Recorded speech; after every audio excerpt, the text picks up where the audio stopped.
दोस्तों, स्वागत है आप सभी का रिनीज गार्डन में। आशा करती हूँ सभी लोग अच्छे से होंगे, अपना ख्याल रख रहे होंगे। गार्डन का खूबसूरत नज़ारा आप सभी के लिए। टिकोमा के सुंदर सुंदर फूल खिले हुए हैं, आजकल बहुत ही सुंदर फूल खिले हुए हैं। और इसमें दूसरा कलर भी खिला हुआ है, ये सारा डॉग फ्लावर्स भी खिले हुए हैं यहाँ पर गार्डन में। और एक अच्छी चीज़ दिखाऊँ आप लोगों को, क्या है यहाँ पर, ये देखिए, एक बर्ड ने इतना प्यारा नेस्ट बनाया है यहाँ पर।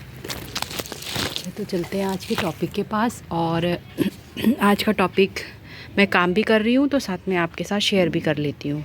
सुबह के वक्त गार्डन में घूमते घूमते मुझे ये पीस लिली का प्लांट दिखा, तो मैंने इसे स्टूल पे रख दिया और सोचा कि आज इसकी ही केयर भी कर लेती हूँ और आप लोगों के साथ शेयर भी कर लेती हूँ। तो ये देखो दोस्तों, पहले मैं दूर से दिखाती हूँ आप लोगों को। ये है पीस लिली का, ये कितना सुंदर पौधा है, देखो अगर आपको दिखाई दे रहा है, क्योंकि धूप भी आने लग गई ना थोड़ी थोड़ी, पास लेके जाती हूँ। तो ये फूल जो है बहुत ही सुंदर फूल है। और जब मैं इस फूल को देखती थी ना, कहीं मॉल्स में या फिर होटल्स वगैरह में जाते थे, तो वहाँ देखती मैं सोचती थी ये कितना प्यारा फूल है, और मेरे गार्डन में तो पता नहीं मैं इसे उगा पाऊँगी या नहीं उगा पाऊँगी। तो एक दिन मैं यहाँ पे फूल वाले भैया आते हैं, तो उनसे मैंने ये प्लांट ले लिया। उन्होंने मुझे काफ़ी महंगा दिया, 150 रुपये तक उन्होंने ये प्लांट मुझे दिया, और तब भी कहा कि मैं सस्ता ही दे रहा हूँ। तो दोस्तों फिर एक जो इसकी स्टेम थी ना, वो दी थी उन्होंने। अब ये देखो आप, कितना पूरा गमला यहाँ पे भर गया है। और इसकी हर जो एक जड़ है ना, अलग अलग जड़ इसमें होती है। तो ये जितनी भी जड़ हैं, इन सभी जड़ों से हम पौधा बना सकते हैं अपना। तो अब क्या हुआ कि लेने के बाद 2-3 साल तक, तो उस टाइम तो उसमें फूल खिला हुआ था, 2-3 साल तक उसमें कोई फूल ही नहीं आया। तो फिर मुझे लगा कि शायद इसको उगाना बहुत मुश्किल है। लेकिन फिर 1 साल 2-3 साल के बाद इसमें फूल आया, तो फिर मुझे इसकी सारी केयर समझ में आ गई, जो मैं आपके साथ शेयर करती हूँ। सबसे पहले तो इसे मिट्टी चाहिए वेल ड्रेन, और इसे जगह चाहिए जहाँ पर इसको शेड भी मिले और धूप भी मिले, दोनों चीज़ें एक साथ। बिल्कुल इंडोर में, जो कहते हैं ना लोग कि इंडोर प्लांट है, इंडोर में दिखाओ, तो इंडोर में रखने के लिए उनको फिर 4-5 दिन के बाद हल्की धूप में रखना भी ज़रूरी होता है। कोई बिल्कुल बिना धूप के या बिना लाइट के कोई पौधे चल ही नहीं सकते दोस्तों। तो ये भी एक भूल है कि हम इंडोर में कहीं भी रख देंगे तो पौधे हमारे चल जाएंगे। नहीं, उन्हें टाइम टू टाइम लाइट दिखाना ज़रूरी है, या कुछ खिड़की के पास या कहीं विंडो शेल में इसको रखना ज़रूरी है।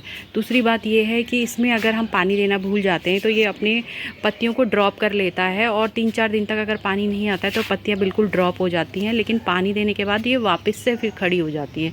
तो ये इसकी ब्यूटी मुझे बहुत अच्छी लगी कि कैसे ये अपने आप को प्रोटेक्ट करता है और सूखने के बजाय पत्तियों को ड्रॉप कर लेता है। और साथ ही साथ जो इसके फूल होते हैं, बहुत ही लंबे समय तक बने हुए होते हैं। मैं दिखाती हूँ आपको। जो ये एक मेरा ये फूल जो आप ख़राब देख रहे हैं, ये लगभग 2 महीने से खिला हुआ है, और अब ये ख़राब होने लगा है। और धीरे धीरे अब इसमें बहुत सारे फूल आपको दिखाई दे रहे होंगे। यहाँ दूर से दिखाती हूँ। इसके अंदर भी बहुत सारी कलियाँ बनी हुई हैं फ्रेंड्स, ये देखिए, ये कलियाँ इसमें बनी हुई हैं यहाँ पर। तो बहुत सारी कलियाँ इसमें आ ही रही हैं। खाद की बात करूँ तो जब ये आजकल इसका खिलने का मौसम है, ये अप्रैल में खिलना शुरू हो गया था, 1 अप्रैल स्टार्टिंग से खिलना शुरू हो गया था, और अब मुझे लगता है ये अभी 1-2 महीने और खिलेगा।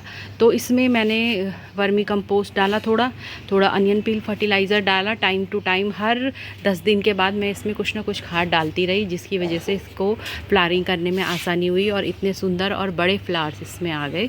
तो और बाकी पानी की बात मैंने आपको बता दी। मिट्टी वेल ड्रेन चाहिए। पहले मैंने इसे छोटे गमले में रखा हुआ था, लेकिन फिर बाद में मैंने इसे बड़े गमले में ट्रांसफ़र कर दिया। अब जैसे ये फूल ख़त्म होंगे, मैं इसके बहुत सारे इसको मल्टीप्लाई कर दूँगी। मल्टीप्लाई करना भी इसको बहुत ज़्यादा आसान है फ्रेंड्स। तो इतने महंगे पौधे को हम बहुत सारे पौधे जो ईज़िली बना सकते हैं। और जब मैं इसको मल्टीप्लाई करूँगी, आपके साथ शेयर करूँगी। और बाकी इसमें कोई बात नहीं, अगर आप DAP के कुछ दाने भी इसमें डाल देंगे तो वो भी बहुत अच्छे रहेंगे प्लांट्स के लिए। जो इनका जो ये वाइट कलर है ना, और इस वाइट कलर के अंदर ये इस तरह से जो ये स्टिक आती है ऐसी कांटे वाली, तो अमेजिंग है। इसकी ब्यूटी बहुत अमेजिंग है दोस्तों, और उगाना भी बहुत आसान है। तो बस यही थी एक छोटी सी शेयरिंग आप लोगों के साथ। मुझे लगता है कि कोई प्लांट अगर हमें समझ में आ जाता है कि कैसे लगाना है, तो हमें उसको शेयर करना चाहिए, ताकि सब लोग उसे लगाएं। क्योंकि कई बार हम सोचते हैं, लेकिन हमें आके जो हम लेके आते हैं पौधे, फिर वो ख़राब हो जाते हैं। तो कई बार ऐसा हो जाता है। लेकिन अगर हम सही तरीके से उसको रखेंगे और सही जानकारी लेंगे, उसको सही जानकारी से रखेंगे, तो वो ख़राब नहीं होता, और खुशी होती है कि चलो एक गार्डन में हम जो लेके आए थे वो चल गया हमारा। तो आशा करती हूँ थोड़ी सी ये शेयरिंग अच्छी लगी होगी। Thank you for watching.